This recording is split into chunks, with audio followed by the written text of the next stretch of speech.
What I wanted to start with is that I am not a regular teacher, and it's only in the last 6 or 7 years that I've taken on the role of a educator with communities.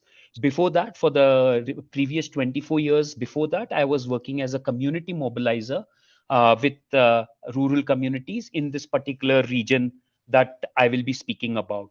Uh, what I wanted to talk about is that when I was trying to figure out a title and kind of introduction to the work I'm doing, I found that it was very deeply connected to the landscape that I am working in. And what I'm going to do is share a series of photos and instances and draw some stories from each of that to explain the context of what we want to do and what we are trying to do. Hence the anxious landscape, anxious people title. Just to cross check that y'all can hear me and y'all can see my screen. Is that correct? Yes, yes. Oh, okay. So I just wanted to share some images from the landscape. It's in the greater Himalayan regions, and this is a view of the greater Himalayan range called the Panchchulis. The high peak is around 7,000 meters, and this is a typical winter sunset view. So these are the high mountains that this valley belongs to. It has many alpine areas, and in the background you see glaciers as well as snow-covered peaks, as well as in the foreground you see a lot of flowers. So this is the seasonally inhabited area where some villages go up to the alpine areas, and a lot of shepherds, some hunters, and now increasingly a lot of tourists go up to these alpine regions. Of the 2,200 square kilometers of the Gori Basin, around 70%, 60% is alpine or above alpine glacial areas. So a significant portion is not permanently inhabited, and it is visited by people frequently or during season. Lower down in the valley, the main theme of the valley is the Gori Ganga river basin or the Gori Ganga.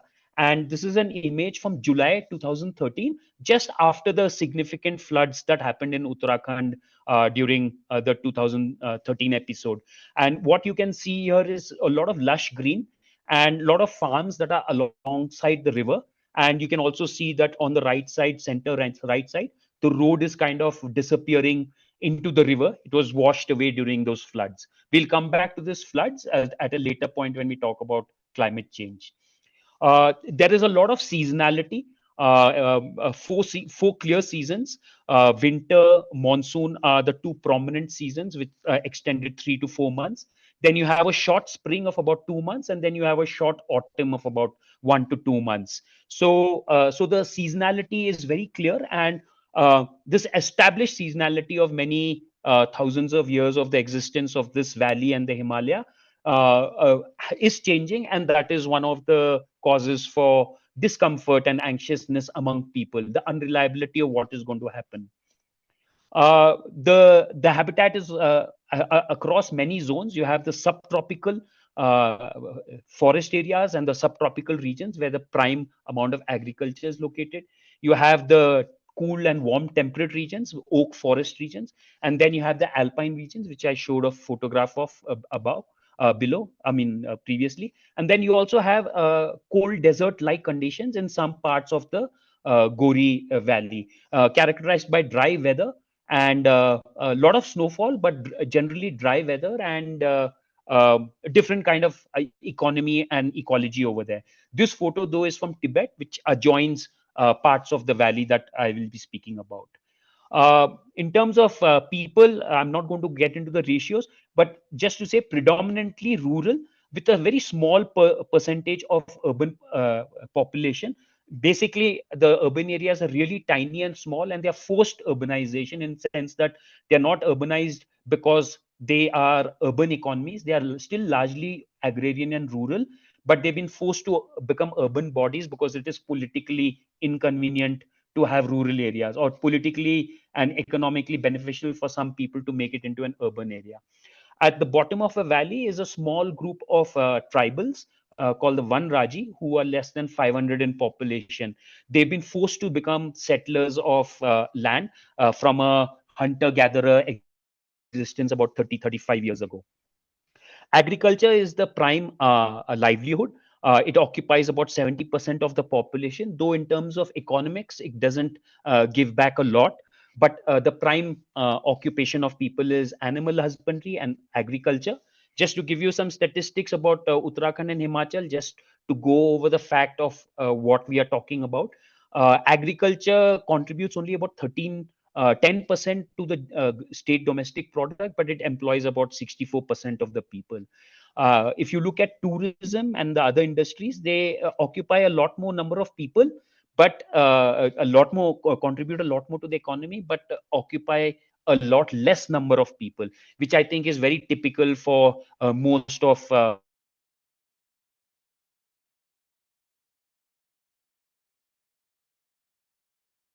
most rural based states. Wanted to go over three things that I will be speaking about. Of course, introduction to the landscape that I've already done.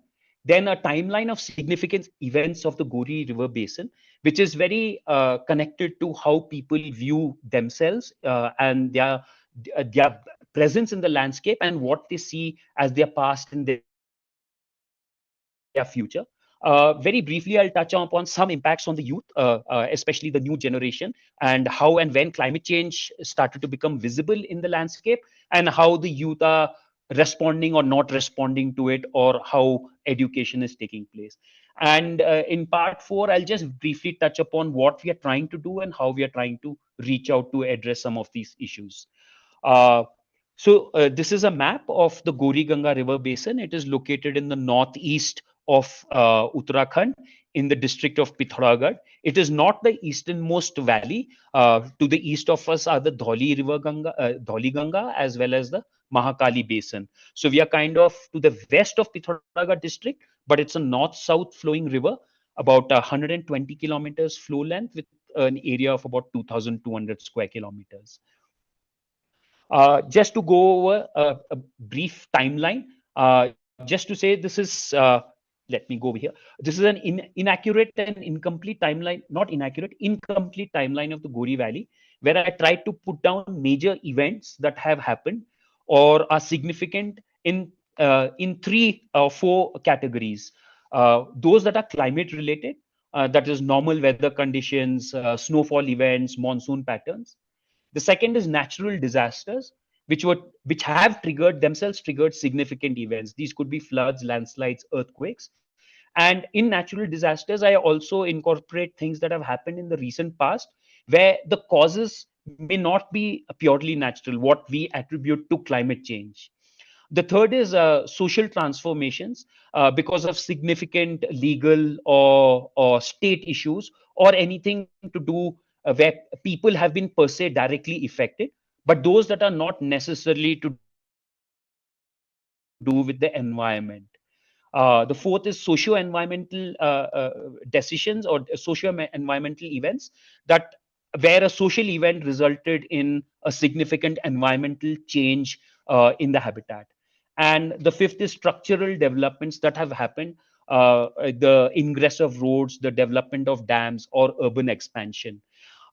So to go to the timeline, the earliest record of people in this valley is 1815.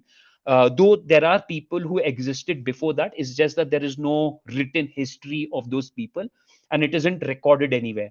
We know that Uttarakhand is a state in which migration has happened only in the last few hundred years. It's not a place where people have been around for a very very long time. Uh, a significant event happened in 1890 where the Queen took over the forests of Uttarakhand, the then what were called the hill districts of the western provinces, and people lost access to these forest areas, and there was resistance in the 1900s, resulting in about 800 square kilometers of forest being set on fire. And then eventually in 1931, the government established a unique institution called the Village Forest Council or One Panchayats, in which they handed over tracts of forest to communities to manage themselves. This is actually very significant across the Himalaya and across India, because there are very few institutions where the government has actually handed over control of land and forest to communities. And this was born out of a resistance movement and Fearing that this resistance would become widespread, the government basically allowed communities to access forests as owners and as managers. And it plays a significant role in how communities understand their landscape and how they interact with their landscape. Of course, we had the Indian independence in 1947, which was a politically significant movement. In the 1950s, there was a famine, and many of the older people also talk about this famine as being very significant, in which they were forced to retreat into the forests and to hunt and gather resources over there. They basically abandoned farming because of extended drought and drought related famines, and they withdrew into the forests, and the forest basically sustained them for this period of time. So there are many food stories that are related to this famine. And the younger generation, of course, post 1970, with the advent of green revolution, have kind of forgotten some of those learnings that happened during the famine period and their connection with the forest. Then, of course, there was a war with China, which led to a cessation of trade with Tibet, which was a significant social transformation, because the loss of trade also was combined with the loss of land to the feudal communities of this area, the Shokha communities who owned the majority of the land, and land was given to the tiller, which again changed the relationship of people with their forests. Um, if we go down a bit further, in 1970, buffaloes were introduced to the landscape to promote the production of milk, and this had a very significant influence on the forest, because originally buffaloes were, of course, homebound, but later on they made their way into forests, and they caused significant changes in the habitat in forests, where they basically ate up everything, and uh, uh, uh, their presence prohibited the regeneration of good undergrowth, which led to accelerated erosion and further instances of deforestation. In 1972, the first road reached the Gori Valley, and 1982, the lower road reached the Gori Valley, and they joined together. And this again made inaccessible forests accessible and caused accelerated deforestation. Earthquakes have been a prominent feature of Uttarakhand. The Gori Valley is in a zone 5 location, and there is a long history from the 1500s of significant earthquakes across Western Himalaya, in Nepal as well as in Uttarakhand, Himachal, and Jammu and Kashmir. 1991 was a very significant Uttarkashi earthquake. Uh, Followed by the major event of the 1995 Gori Ganga flood, followed by the 1998 Malpa landslide tragedy. And then, of course, there were a series of winter droughts, poor snowfall leading to poor summer rains, and some amount of winter forest fires caused by these droughts. 1999 was Chamoli earthquake. 2000, of course, was the formation of Uttarakhand. And I'm going to skip some of these events and go to straight to 2009, where there was a cloud burst in a village close by, in which about 35 to 40 people died. And this is where significantly there was a change in people's understanding of weather and climate. And this is where they started to feel that things were different. During this decade or 2000 decade, there was a lot of, and from 2007 on, there was forced urbanization. What I'm going to do is now just shift to some images and to describe to you some of the things that I've shown over here in the timeline. This is an earthquake zonation map. On the right side, you see that red oval. That is basically the Gori Valley, and it is located in a zone 5.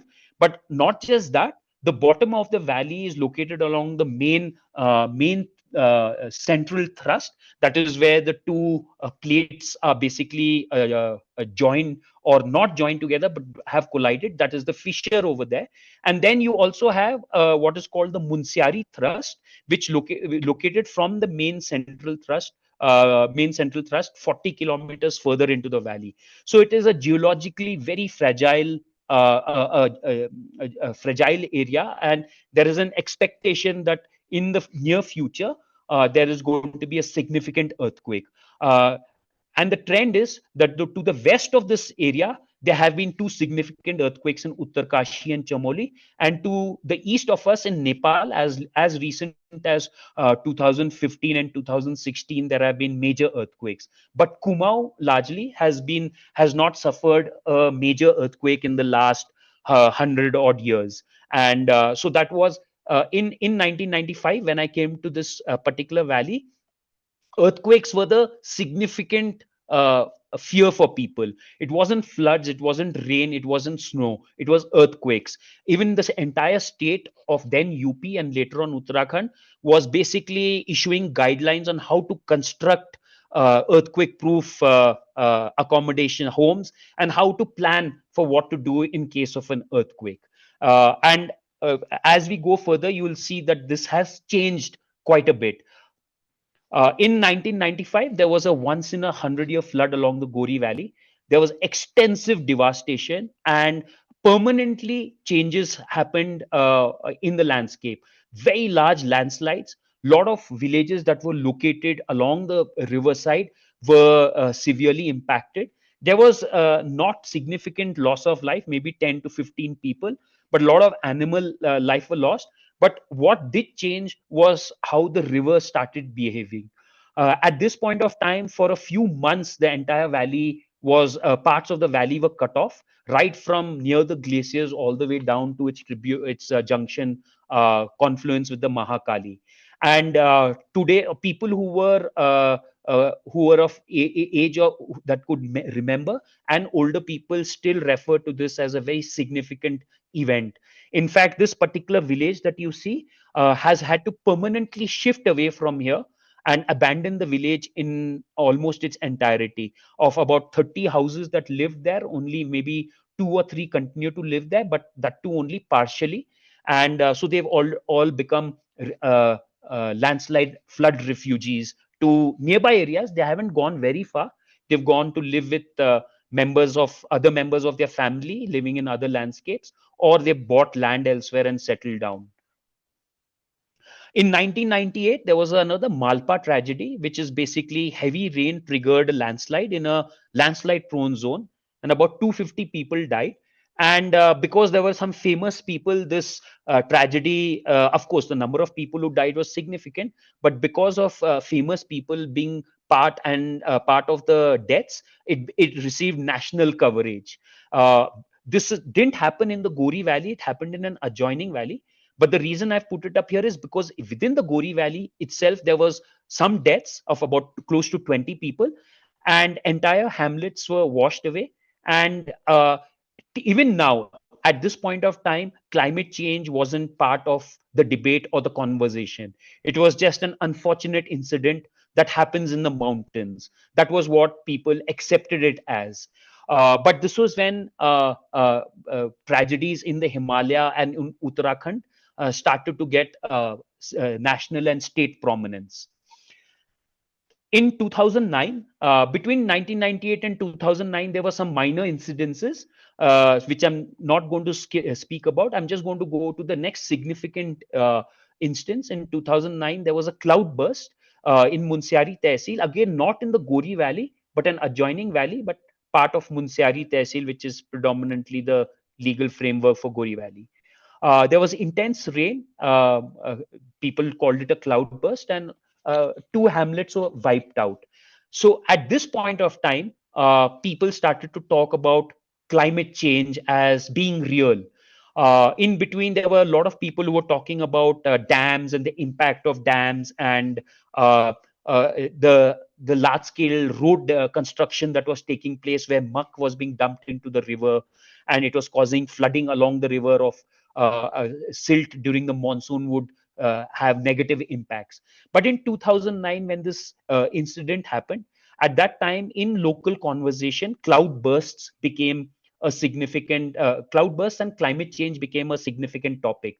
People started to express that yes, climate change is real, and we don't know how to cope with it. There was uncertainty. This is basically to show you that memory of people is enshrined in some plaques like this, where the list of people who died is put up. But on the left side of the image, you see the significant landslide which killed about 40 odd people. has now been overgrown with alders, a tree that is shallow rooted, and it's an early colonizer in ecology, and this grows on landslides. Now, when we started working in the landscape and we were doing a forestry project, when we used to speak to communities about what trees to plant, they absolutely disliked this particular tree, saying that if we plant it, a landslide will happen.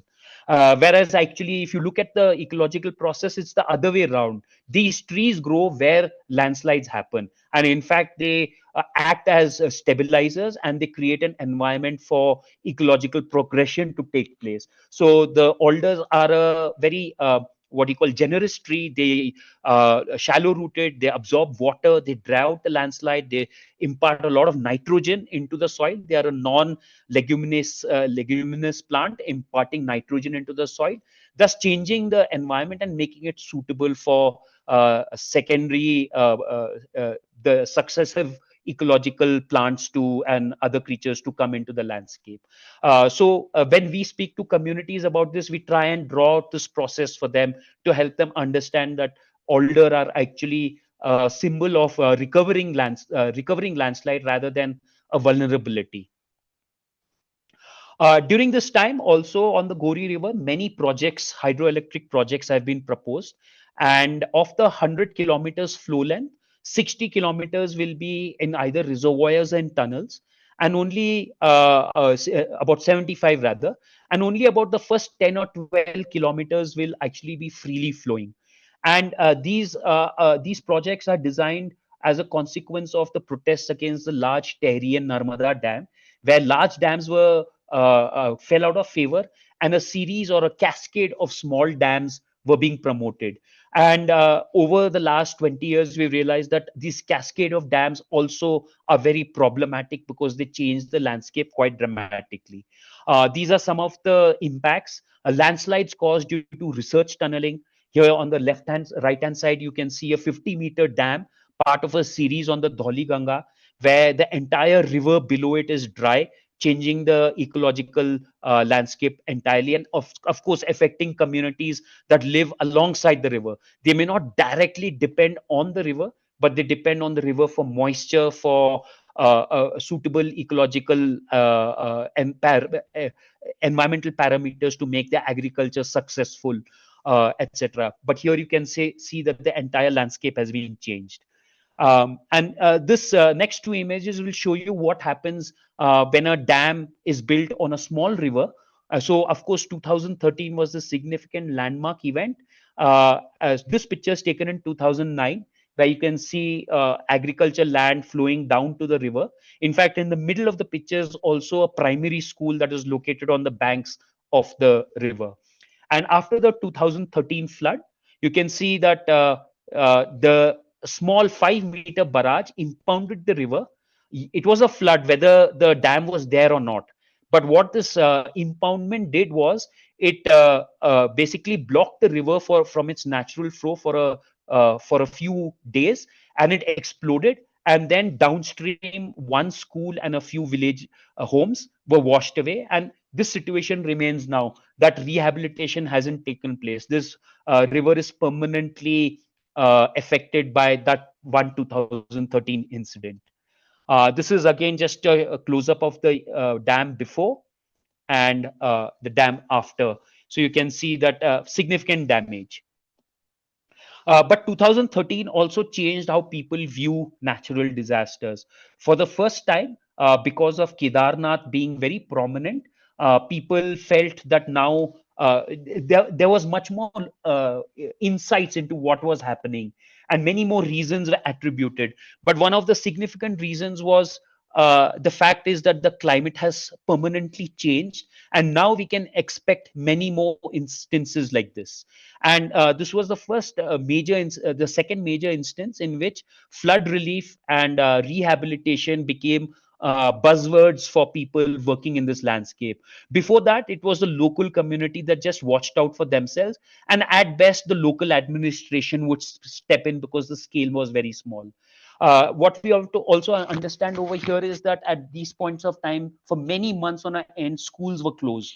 Teachers who would come from far away either were stranded in their school areas, or they weren't able to reach back to their schools. And parents didn't like sending their children to school.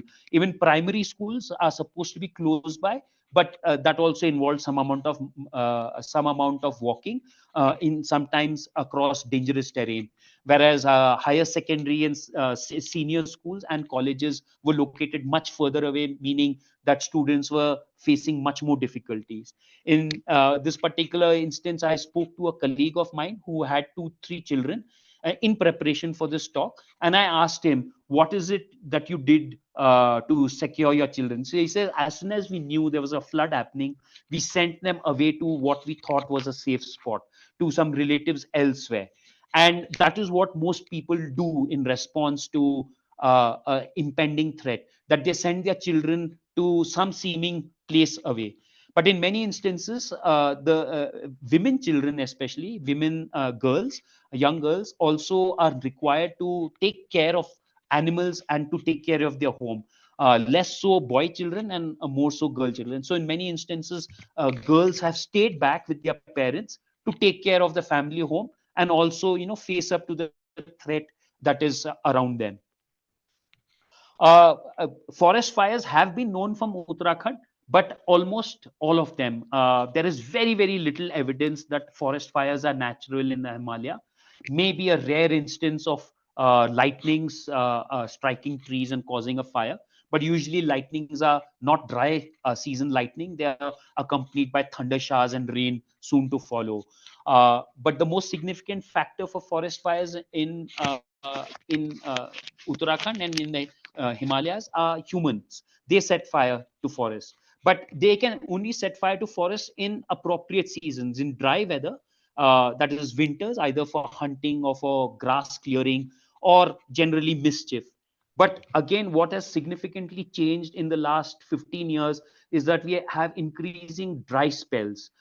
In winter, poor winter rains, poor precipitation, accompanied by low snowfall, and continuing into a early summer means 4 to 5 months of very dry weather, causing extensive devastation. And close to in the year 23-24, close to 1,500 fires have been reported from across Uttarakhand. At this point, I just want to talk a little bit about the linkage of people with forests, which I mentioned earlier, village forest councils. That most agriculture in the mountains is heavily dependent on the high input of farmyard manure. And a lot of this farmyard manure, farmyard compost, is based on leaves and grass that is harvested, extracted from the forests, or from animals that graze in the daytime in the forests and come back home. And all of this is significantly manual. The ratio is something like, for 1 unit of agriculture land to be sustainable, you need 6 to 8 units of common land. So there's a lot of village forests and a lot of people dependent on it to make their agriculture successful.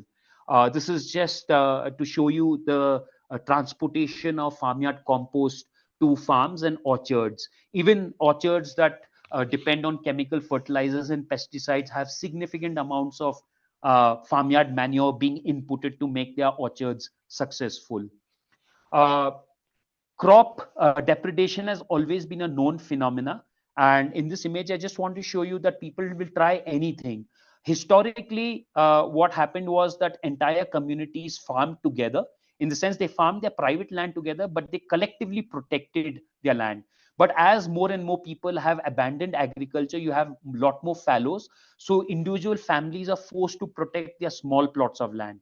Earlier, if monkeys came in or wild pig came in, the village would get together and chase them very far away. Whereas now, individual families have to resort to individual solutions. And in this case, this person is walking along a wire which is drawn from a main electricity line. It's high voltage and extremely lethal to humans as well as any animals that touch it. And of course, the saris are there just to flap around and to scare creatures away. Again, something that has always been part of the landscape. Uh, Domesticated animals have been attacked by wild predators, in this case, a leopard attack. And so people have always struggled with animals in conflict with human either agriculture or with their animals raiding their sheep or raiding their domesticated animals. uh, I wanted to ask this as a question, but I'll just move on because I just wanted to talk about urbanization. And the fact is now that there is a lot of centralization of garbage, a phenomena that wasn't there 20 years ago. One is we are increasingly using a lot more external resources, and but as a community and as a population, we haven't learned how to deal with garbage. In this particular instance, we see the endangered steppe eagle, which is feeding on garbage and or a material that is available in garbage. And a lot of studies are now there to show the impact of plastic on wild animals, on domesticated animals, and also on humans. Uh, a group that we're working with, Nature Science Initiative, are doing an extensive plastic information and education program, and they shared with us that 3% of humans have 3% plastic within them, right into our heart and lungs and possibly in our brains as well. And for animals, it's much worse because bovine don't have a filtering mechanism to eject plastic once it's ingested. It doesn't get digested, nor can it be thrown out in any other fashion, leading to their shortened lives and shortened deaths. Uh, this is a recent image from a glacier, and we use this image to share about climate change and the fact that all research points to the fact that in maybe in the next 50, 60 years, all Himalayan glaciers will melt. There are much poorer winter snowfalls. They're not significant enough to cover up the dark glaciers. So what is happening? The dark glaciers are in turn absorbing heat and melting at an accelerated rate, and no new snow is falling to kind of add to the body of snow mass in the Himalayas. And this accelerated melting is also what is causing unseasonal floods, which of course is accompanied by erratic monsoon rainfall. Uh, this was just to lay out the background, and now I'm just going to very briefly go to some impacts on youth that is happening, so that we can figure out what is it that we want to do.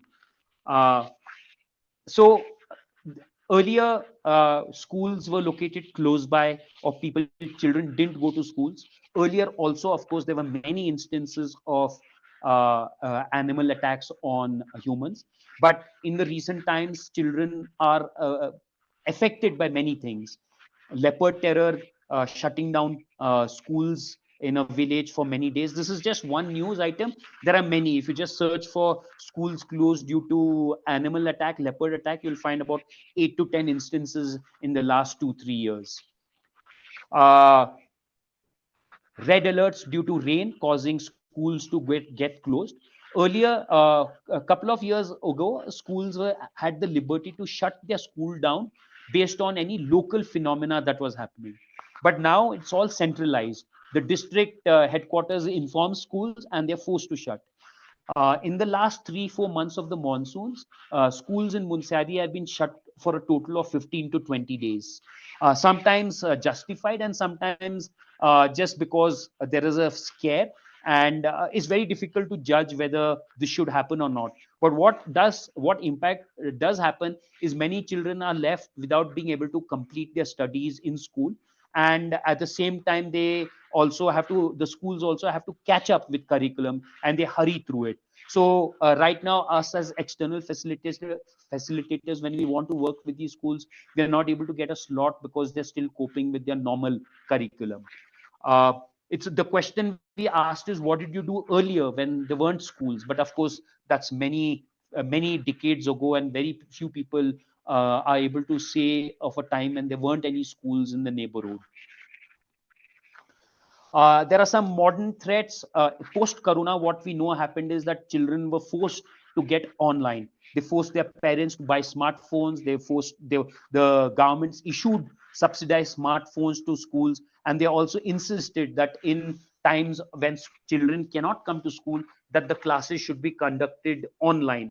But what this also means is that children are being exposed to multiple of course, the multiple resources, but also multiple threats. And very strangely, this is posters set up by the Indian Army to talk about threats to people. A lot of betting apps, a lot of social media apps, a lot of nonsense apps that are available there, free for download, which are designed to keep people engaged on the app. And this is also influencing children because, of course, they have access to a phone, and the phone must have internet. That is how they can access their studies and school material. But what happens when they are out of sight of parents who are not so conversant with the modern era? So there is and for people who are into following sport, one of the biggest uh, sporting events in India, cricket, is actually sponsored by a betting company. So betting has become socially normalized, something that wasn't the case maybe a decade ago. Uh, this is something very interesting that I'll try and spend a little time on, is that Uttarakhand and many rural areas and many areas, of course, across India have a lot of folklore related to many things. Folklore of when something will flower, it'll maybe rain. When something will call, it'll rain. Or, different natural events which are documented orally or in written history, which then are passed down as learnings to the next generation. So we actually, some friends actually produced a book called Bird Tales from the Himalaya, and each of those bird tales is actually covers a story of an interaction, and then it also has some kind of morals, and it also has some kind of linkage to some events that are happening. So on the right side is an Indian cuckoo, which is locally called Kafal Paco, and kafal is a fruit called Myrica esculenta. And so basically, people say when the kafal paco sings, the Indian cuckoo sings, it means that uh, the fruits of the kafal are ripe, and that it is the peak of summer, and now soon the monsoons are going to come. And so when people hear the kafal paco, they know it's summer and that the monsoons are impending. So there are many changing, many tales like that. On the right side is the state bird of Uttarakhand, the Himalayan monal. This is the male. Some time ago, when we had gone to a school and we had asked them about state birds and national birds, many people recognized the bird by name, but very few people actually recognized it by sight. They didn't know what a monal looked like.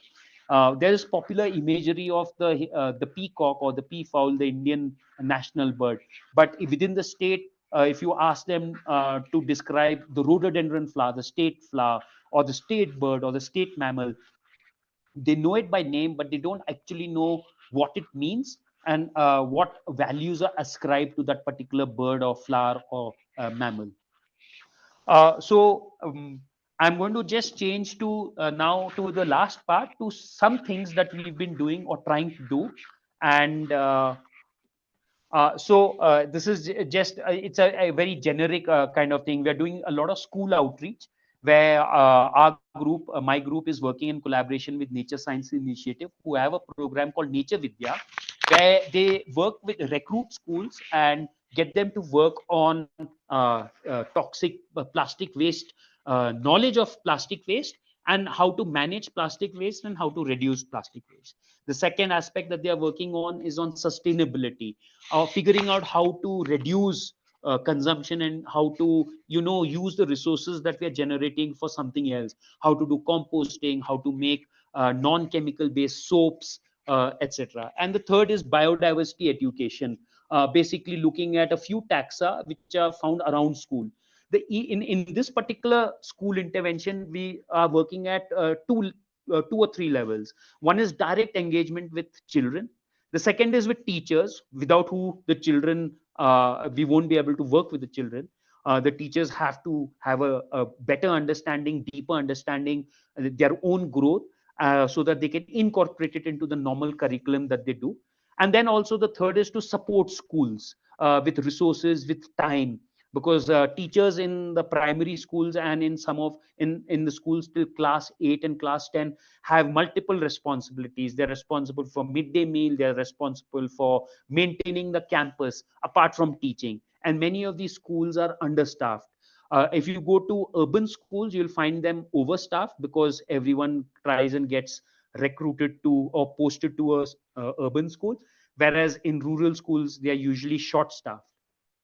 We also have internships for local youth based on climate change and biodiversity education, where we help them learn citizen science tools and participate in citizen science based research projects, as well as focused area based research projects where we monitor landslides, where we monitor biodiversity. We want to do weather monitoring, but that is one of the more difficult and technically challenging aspects.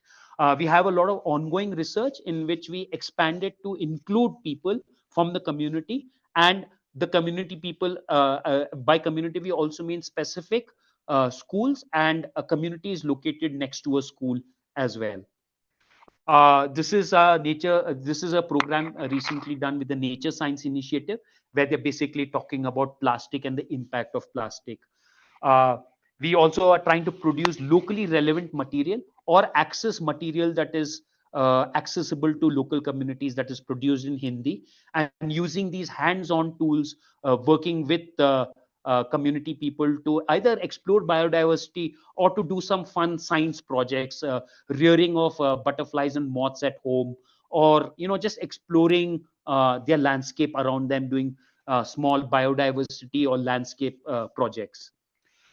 We also review official material that schools have, and it's very interesting that there's a lot of talk about conservation, about environment. Some of these textbooks are very enlightening, but some of them are also very disheartening. In the few textbooks that I reviewed, they don't talk about seasons or seasonality. And if you remember right at the beginning, I talked about Munsiari having 4 clear seasons. Today, if you were to ask somebody about what does it mean to be in the northern hemisphere, how does it impact seasons, how does it impact you, they will have very poor responses to that, because it's not something that is taught to them, because they're being taught this very centralized broad framework of understanding. And why does it matter? It matters because many come from agrarian households, and for them understanding weather and climate is important. They need to be able to predict if this year is going to be a good and regular monsoon and regular winter, when they can plan their crops out. Because now, with the many varying influences, people are losing crops because of lack of rain, timely rain, or uh, uh, preponderance of too much rain, or just drought conditions that are happening. So they need to be able to adapt, not just by understanding weather, but also adapting by changing the crops that they are growing, maybe changing totally how they view agriculture. Some specific work that we are working on is a grid-based participatory monitoring of the biodiversity of the valley, where we've divided the valley into 12 grids, 10 grids of 10 kilometers each. And within each grid, we want to work with one community, one school, at least, given our resources, and to establish a biodiversity trail where the community can, at least in the initial parts, lead in mapping the trail, and then later on become absorbed in doing biodiversity documentation in the trail, with the help of other citizen scientists and scientists who come in. We also want to do a special tree project. Season watch is of course a very very good tool, but we feel that there is also scope for people to talk about the special trees within their village, something that's easy for them to orally talk about, to visit. Every village has a few special trees, either located in a temple, or located in even in some people's homes, or some random spot in the forest. Either they are very big, they are very old, or they have stories around them. And we would like to actually engage with the communities to talk about those trees, and to learn the stories from those trees, and to also then maybe if these are really old and genetically valuable trees, to draw seed from them or planting material from them. We're also doing a woodpecker habitat assessment and nesting ecology study, to basically look at the impact of to look at what trees are preferred by which woodpeckers. Munsiari is home to one of the only known sapsuckers in Asia, the rufous-bellied sapsucker, and they have a very specific set of requirements. So we are starting now, and we hope to understand how deforestation or changes in the forest will affect them. Similarly, amphibians, who are like early indicators of climate change, very little is known. And again, it's something that is easy. Children are young people, and children are always roaming around, crossing streams, crossing water bodies, ponds, and these amphibians are everywhere, and they are kind of a safe activity in which people can observe without without getting into any risky situations, and it's something that they can share easily. We also mentor young people from some of these communities, and we mentor them from short to long periods, providing them with fellowships, financial assistance, mentoring, and also material support. uh, Many schools in this region, most schools in this region don't have fully functional support services. Very few of them have a decent library that consists of books that are non curriculum books. Almost no school will have a library like that. Many of them won't even have a basic lab to do any basic lab work. Many of them, they might have sporting equipment because sports is something that is supported. So what we want to do through supporting schools and through these internships is to try and fill in very little those gaps. The last serious set of work is to understand the concept of slow violence through participatory ecological monitoring. We've shown many images of many different things happening to the landscape, but it's somewhat like the proverbial frog that lives in a vessel that is gradually being warmed. So the communities living here, changes are happening incrementally slowly. There are these random events that are happening which are very drastic, dramatic, and which change the debate for a short time, and then we revert to kind where we forget about the causes, the long term causes and the long term consequences of changes in our environment. So we want to engage with communities to monitor over a long term what is happening to the ecology around them. There are some villages that are located near the river, which obviously every monsoon are threatened by the river. But there are some villages that are located way up the mountain that only in the last 5 7 years have started to feel the impact of climate change, extreme rainfall events triggering landslides. And there are landslides in the valley that are in existence since the mid 70s till as recent as monsoons of 2024. So there is an entire chronology of landslides that can be monitored, where we can also monitor what is happening to the people and try and understand with them what has happened, what is happening, and maybe what we can do. What we can do is really the difficult question. Just as an aside, to talk about women in citizen science platforms for Uttarakhand, this is no reflection of participation in schools. This is just as a random uh, thought to show that actually women are not getting the support or the environment to participate in citizen science events. It's very hard for a variety of reasons. Uh, this is a training program in which we had 3 women join a group of about 20 men, and 2 of them were rural women. One of them is an urban located woman. And it was very difficult to convince the families to allow these young girls who were 14, 15 years at that point of time to join a bunch of men to go out and learn about birding and biodiversity.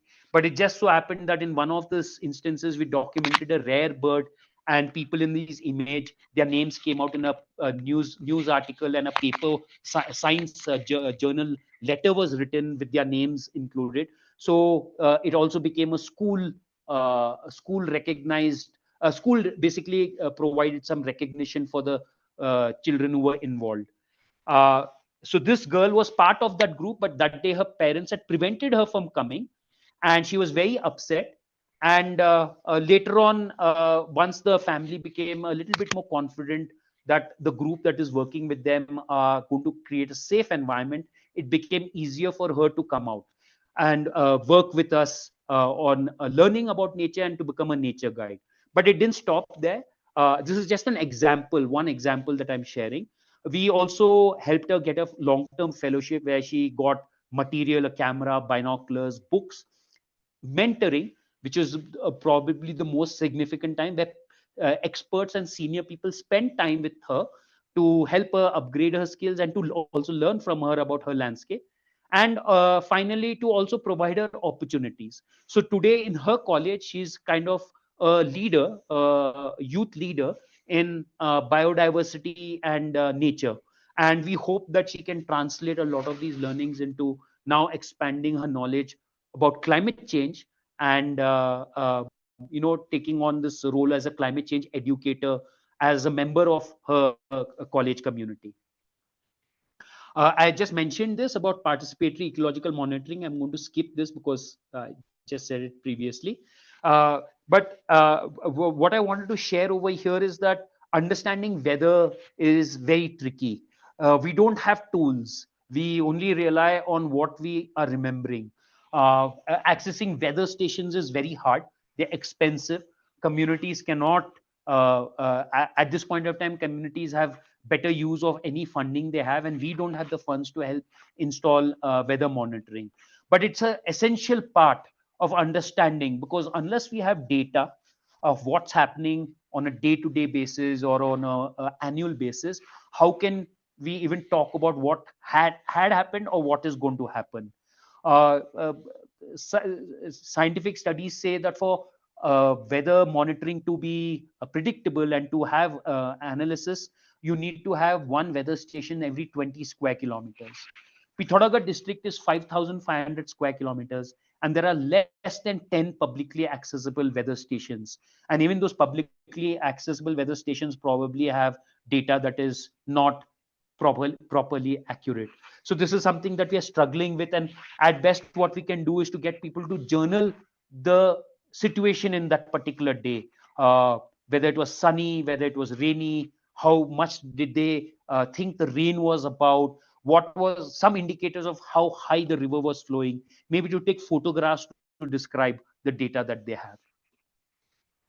All of you all are familiar with Season Watch, and it's a favorite tool of ours to share with people. And this is also a very common point of discussion, that rhododendron is flowering earlier than last year.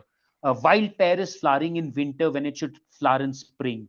It's either delayed flowering or early flowering, nobody knows. So people are observing, but to systematically observe this is going to take us some more time to help communities to navigate the tools that are available for them. Schools do it more easily, but individual members in community need support. It's not people talk about citizen science being voluntarily. What we've realized is that it's voluntarily there for people who are in a privileged position, people who have time to give. Communities largely are conflicted with where they should spend their time and for what purpose. And I will stop with this last very interesting collage of images. This young person, he's in class 5 or 6 now, or maybe 7, I forget. But this was about 2 years after Corona, when we were doing some out of school programs for children in our school during the holidays. And we would just invite them over to where we were, and you say, you join us on a nature walk. And what we would tell them is that you don't need to walk very far. You just walk close, go to a bush, observe it carefully, and you draw and write what you think you saw. Maybe write a poem, maybe write anything or draw anything. So this program, it wasn't like institutional or anything. It was for us to test out our education skills as well as to work with children in our village. And so after a few weeks, when regular school started, we didn't expect these children to come back. And but two of them came back, and they were hanging around where we were, and we said, oh, how is it, how has your school been, etc. And they said, very nice school has been, but it's very boring. We don't want to go to school. We want uh, nature wala homework. We want homework based on nature. And for us, it was something that we realized that there was the children understood that there was a way of learning that didn't have to do with being following only the school curriculum. So this is the emotion that we want to hang on to and to try and used to reach out to young people and older people also who are willing to learn and understand our landscape, and with that understanding try and figure out what is it we can do. With that, I just want to thank a few people, friends, Ajay, with whom I'm working on the slow violence project, Manchi of Himdara for providing information and motivation, Nature Science Initiative, Somya Prasad, Raman Kumar and their team, Raju and Bablu who work with me, Suita who was very persistent in following up and making sure that I did this program, and Sanjay Sondi and Anchal of Titli Trust. I may have forgotten many names. I'm sorry for taking a lot of time and for the so many gaps that are there, but I hope we can fill those gaps in during the following conversation.